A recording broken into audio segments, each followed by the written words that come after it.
انا نحن نزلنا الذکر و انا لہ لحافظون۔ اللہ تعالیٰ قرآن پاک میں ارشاد فرماتے ہیں کہ ہم نے اس قرآن کو نازل کیا اور ہم اس کی حفاظت کرنے والے ہیں۔ یہ اللہ نے کیوں فرمایا؟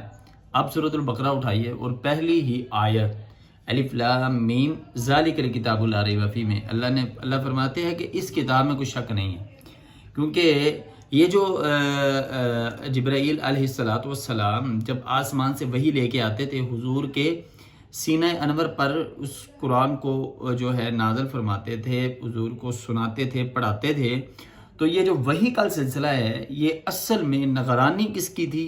رب العالمین کی نگرانی تھی، اللہ رب رحمان کی نگرانی تھی۔ اسی وجہ سے تو اللہ نے کہا ہے ذالک الکتاب لا ریب فیہ، اس میں شک ہو ہی نہیں سکتا، شک کی گنجائش ہی نہیں ہے، کیونکہ جو کام رب کی نگرانی میں ہوا ہو اس میں شک نہیں ہوتا، اس میں اضطراب نہیں ہے۔ تو قرآن اللہ تعالیٰ کا ایسا ایک عظیم معجزہ ہے، اللہ نے اب حفاظت کی جو ہے نا ذمہ بھی لے لی ہے اس کی۔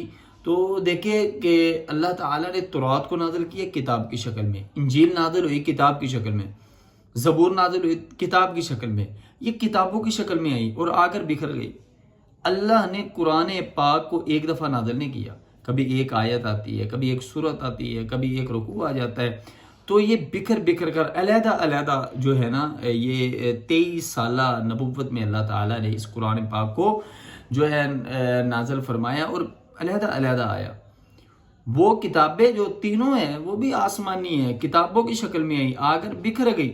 اب دیکھیں تورات جو ہے اصل ملتی نہیں ہے، ٹھیک ہے، زبور جو ہے اس کی اصلیت ہے ہی نہیں، اسی طرح انجیل ہے، اب ان جو ہے نا یہ بائبل جو ہے اس کے 144 نسخے بن چکے ہیں، کیونکہ یہ بکھرے ہوئے۔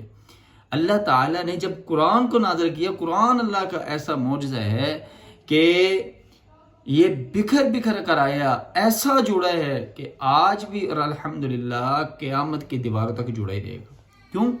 کیونکہ پیچھے بہت بڑی سپورٹ اور بہت بڑا جو ہاتھ ہے نا، وہ کس کا ہاتھ ہے؟ انا نحن نزلنا الذکر و انا لہ لحافظون، رب رحمان کا ہے، رب رحمان کا، اللہ رب العالمین کا ہاتھ ہے۔ تو اسی لیے یہ قرآن اتنا عظیم معجزہ ہے۔ اللہ سے دعا ہے کہ اللہ تعالی ہمیں اس کو سمجھنے والا بنائے۔ السلام علیکم۔